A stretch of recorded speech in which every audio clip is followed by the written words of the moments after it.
You are going to lose. The ideology of the oligarchy is an epiphenomenon of its organic structure. Narrated by Skeptical Waves. Published Sunday, July 11, 2021 by Curtis Yarvin. If you think you are going to win, generally, you are going to lose. This is true in war, startups and politics. It may not be the meek who inherit the earth. It is always the humble. And no pattern at all in the post-war Western political mind is clearer than the pattern that the winners always think they are losing, and the losers always think they are winning. This pattern makes perfect sense. The winners need to think they're losing, because the winners are always the few, who always rule the many. They cannot rule the many unless they hate the many. They cannot hate the many unless they fear the many. Even this year we have seen that the guilty fear where none pursue, or clowns alone pursue.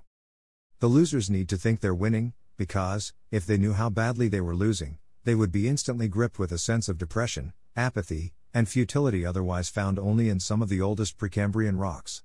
And indeed their levels of political energy, already chilly enough to freeze the Oort cloud, will fall all the way to interstellar cosmic background absolute zero. And what good would that do? Better, therefore, to keep lying to ourselves. Never mind that no one in the past who ever had this attitude, ever won anything. Never mind that the devil is the father of lies and his favorite lie is the lie of accident, the lie of thinking you don't have to do anything. Which is obviously true if you're winning. Whereas they who think they are losing are therefore full of desperate energy. The losers cannot win until they can break this pattern. Instead, first Tanner Greer and next Micah Meadowcroft, talented conservatives, which side did you think the losers were? Step in the devil's snare and catch their ankles in his burning wires. An optimal disinformation weapon works by convincing its enemy that an ineffective strategy is effective, ideally, by convincing them that they will win by doing nothing at all. Meadowcroft, in his pithy little essay We Are Going to Win, produces a prize. So, if we agree, with Greer, that culture wars are long wars. Instilling new ideas and overthrowing existing orthodoxies takes time, usually 2 to 3 generations of time. It is a 35 to 50 year process, then what should we conclude? I think I get to conclude I am going to win. One hates to inform the young Mr. Meadowcroft, who apparently has never heard of history or any of that boring stuff, that his 35 to 50 year process started in. We could use almost any date, really.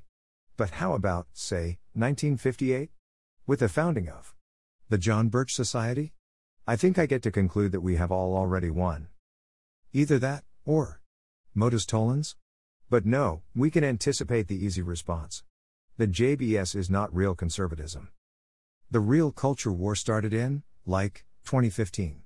Or whenever the euphoniously handled Micah Meadowcroft, perhaps the trad version of the stripper name, graduated from, Yale, or whatever. Michael Malice calls this memento conservatism and I forget what I was talking about. But it was important. Look. An eagle. And what are young Meadowcroft's action items? His tactics, his strategy. An optimal disinformation meme would recommend. Nothing at all. We do a bit better than that. Invest in the support of institutions and communities dedicated to preserving the means to receive answers to the questions implicit in those beliefs, for example churches, classical schools, great books, and the like. Light whatever little candles of culture you can in the face of an encroaching dark and keep them lit by any means necessary, conventionally political or otherwise. Then marry, have children, and add fuel to the fires till they become conflagrations big enough to burn away the chaff. One can see why such a voice might be hired for his prose. Yes, marry, go to church, have kids and send them to good private schools. I'm sure that'll work. And if it doesn't, can it hurt? We advance up the ramp to the final boss of this sad little outbreak of rabid optimism, Greer, by far the more portentous thinker, a man who really knows how to sound smart. Greer starts his essay by explaining why he gets to start the clock now, and ignore all past datasets. You guessed it, real conservatism has never been tried. We are told that conservatives lost the culture war. I dissent from this view. American conservatives never waged a culture war. Conservatives certainly fought, there is no denying that. They fought with every bit of obstruction and scandal their operatives could muster. But this was not a culture war. Rather, America's conservatives fought a political war over culture. Republicans used cultural issues to gain, or to try to gain, political power. Their brightest minds and greatest efforts went into securing control of the judiciary, developing a judicial philosophy for their appointees, securing control of the Capitol, and developing laws that could be implemented in multiple state houses across the nation. No actual attempt to change the culture was attempted. What is this Greer person, also a very prep name TBH, kind of lacrosse, even talking about? Imagine this sprout of the millennium telling, say, Revillo Oliver, or even just William F. Buckley, that no actual attempt to change the culture was attempted. I am actually not sure what he means. But based on the one example of success that Greer gives, I do have a hypothesis. I think he means that a true culture war cannot be contaminated with any such sordid groping for power. Rather, the ideas of good culture must succeed on their own, and any of this securing control or developing laws stuff contaminates the effort. In short, Greer is a believer in magna est veritas et prevalebit, the truth is great and will prevail. Somehow. Except if you actually do anything to help it prevail, it won't. This is very beautiful and magical thinking, probably involving, in some way, unicorns.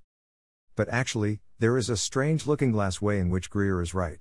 Behold his one successful example of the good guys winning a culture war. If you care at all about this topic, Friedrich Hayek is a man to study closely.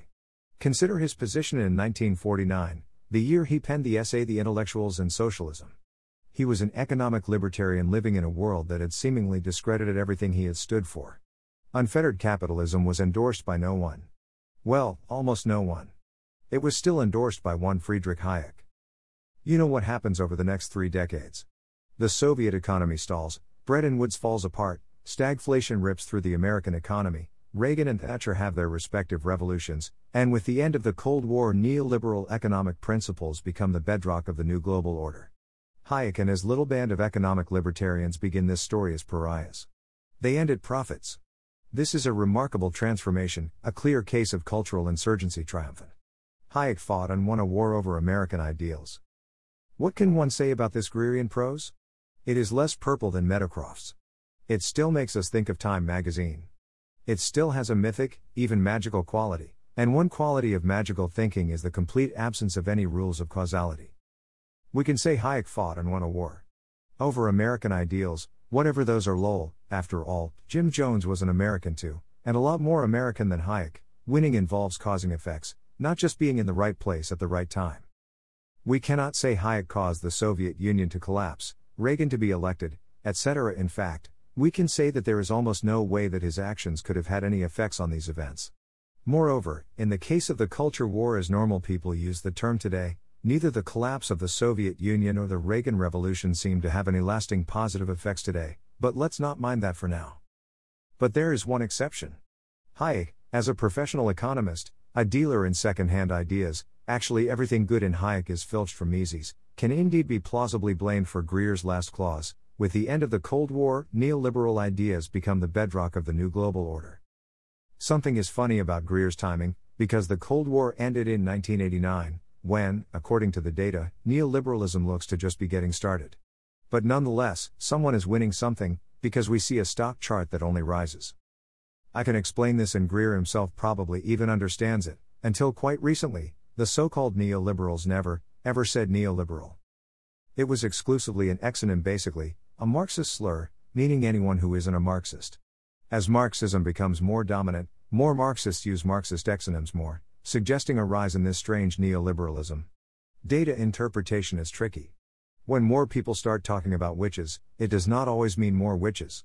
I don't like using exonyms, though sometimes there is no choice. Nonetheless, there was a victory, of sorts, for free market economics. It is rather odd to place Hayek in the midst of this victory, for though a fine writer, he was a shaky and second-rate member of the Austrian school, whose unchallenged maestro was never Hayek but always his teacher, Mises, and the actual bureaucratic victory does not even belong to the Austrian school, it belongs to the Chicago school. Moreover, the period in which neoclassical, neo-capitalist Chicago economists develop real influence in U.S. public policy is not after the Cold War or even during the Reagan Revolution. It is in the 60s and 70s, the golden age of Milton Friedman. Conservative political action, for instance, can hardly be blamed for the airline deregulation of 1978. In fact, it seems that neoliberal neo-capitalism can make the strongest advances in public policy in precisely the decades when conservatism is weakest, the 60s and 70s. When more political energy is on its side, as with the capitalist Birchers of the 50s, or the Reagan Revolution in the 80s, the response of socialism gathers strength. But wait. This is exactly what Greer is saying. He seems to be right after all. Don't you hate it when you realize your target is right in the middle of attacking him?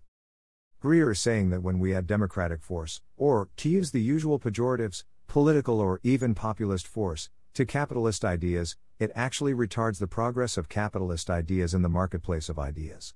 The market which democracy tries to bend actually bends in the opposite direction. Therefore, democracy is bad and useless and should not be used. I am far from disagreeing from this perspective. However, now that we have decoded this Hayek effect, we can understand it in a still larger context. The mid-century American economic marketplace of ideas, the second-hand dealers of ideas now firmly in charge of public policy, tends to more easily promote capitalist and laissez-faire ideas when these ideas are linked to populist energy. This explains the counterproductive effect of populist politics, so the true culture war is apolitical. At this point we feel we understand this Greer fellow perfectly, and he may even be right. But has he told us anything we didn't already know? For we already knew that laissez-faire, liberal or neoliberal, economics is not at all linked to political polarity. 19th century Manchester liberalism, the exact same package of economic ideas, was a definitively left-wing policy. History of course offers many examples of economic statism as a right-wing policy, for instance, Hitler. The polarity of laissez-faire economics seems to be contingent. And, as in the Carter administration, it can even be neutral. And if it be both neutral and good, it can even be written into law, in 1975, by Senator Edward Ted Kennedy. Now, that's just some good old-fashioned American bipartisanship. I'm pretty sure this strange old Austrian fellow, Hayek, didn't have all that much to do with it. We are starting to get a sense of the shape of the marketplace of ideas. This market has a counter-democratic bias, it reacts against democratic pressure, delegitimizing ideas with strong popular support. So associating an idea with democratic force is actually detrimental to the idea, exactly Greer's point, which seems to be correct. When peasants with pitchforks rise up from Texas and stalk the land, Marxian ideas become de rigueur among Hayek's second-hand dealers. The marketplace is not flat. Capitalism has no chance. Once the peons are back on their plots, philosophers can talk calmly and embrace spontaneous order, and the green shoots of free trade grow. The problem is capitalism the exception that proves the rule? Can any other good idea find itself in favor, or bad idea out? For example, if we think critical race theory is a bad idea, can we expect the marketplace of ideas to expel it, and Hayek's second-hand dealers, a coinage uncomfortably close to the semiotics of period Judeophobia, write off the bad product and discard it from inventory? If so, when? Some ideas are not and cannot be neutral. In the present state of society or any state easily reachable from it, they must be left-wing or right-wing ideas. In that case, just as Hayek describes in the essay Greer Links, the intellectuals and socialism, the marketplace of ideas will be biased, ideas will face an unfair uphill or downhill battle, depending on their arbitrary political orientations. Hayek, who could never see quite as clearly and brightly as his teacher Mises, even has an explanation of this bias in the second-hand marketplace of ideas, which made a sort of sense in his time but is hopelessly off base in ours. Nobody, for instance, who is familiar with large numbers of university faculties, and from this point of view the majority of university teachers probably have to be classed as intellectuals rather than as experts, can remain oblivious to the fact that the most brilliant and successful teachers are today more likely than not to be socialists, while those who hold more conservative political views are as frequently mediocrities. This is of course by itself an important factor leading the younger generation into the socialist camp. The socialist will, of course, see in this merely a proof that the more intelligent person is today bound to become a socialist. But this is far from being the necessary or even the most likely explanation.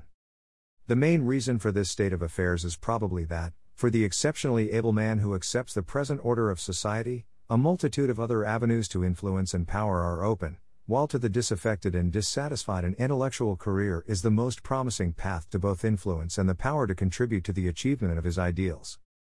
Of course, Hayek's observation is as true as it ever was: the left, especially the extreme left, has an enormous and disproportionate concentration of human talent. Yet the left now is the present order of society, and yet this trend continues. Indeed, the left was the present order of society in Hayek's time as well, if more subtly so. He is just succumbing to the same leftist frame that Greer is getting trapped in now. The left, which is always an aristocratic movement, always rewrites reality to cast itself as the underdog. The phenomenon is simpler.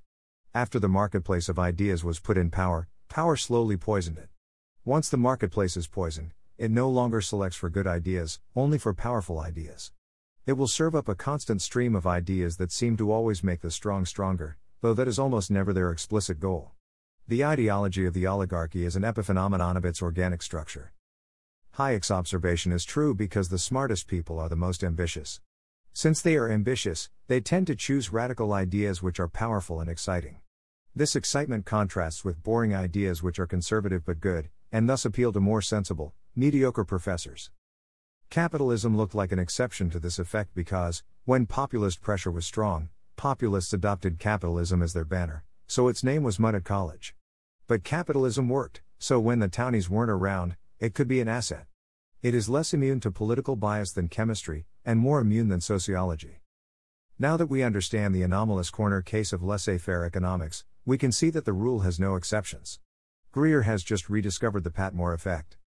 When all its work is done, the lie shall rot, the truth is great and shall prevail, when none cares whether it prevail or not. In the 60s and 70s, Taft-style Midwestern anti-New Dealism having grown some gray hairs and no longer making a convincing enemy of the state, no one was still triggered by a decorous and philosophical case for spontaneous order. Like how with Trump out of the building, now we can actually talk about the Wuhan lab leak. Which is good, but not particularly good evidence of a healthy, functioning marketplace of ideas. Since the ideology of the oligarchy is an epiphenomenon of its organic structure, we can see what conservatism has been doing wrong. It's not that conservatism has been prescribing the wrong ideas. It's that conservatism thinks it can cure the patient with ideas. The entire basis of the discourse is false. The patient's thinking is disordered. When he lies on the couch and explains himself, he emits strange, illogical concepts and theories. This is not because his mother was distant or his father was violent. It is not because he needs a Freudian analysis or a Jungian deconstruction. It is because he has a glioma compressing his hypothalamus. The Western mind is disordered. It has bad ideas, many bad ideas. If the Western brain was functioning properly, it would correct itself and unthink these ideas.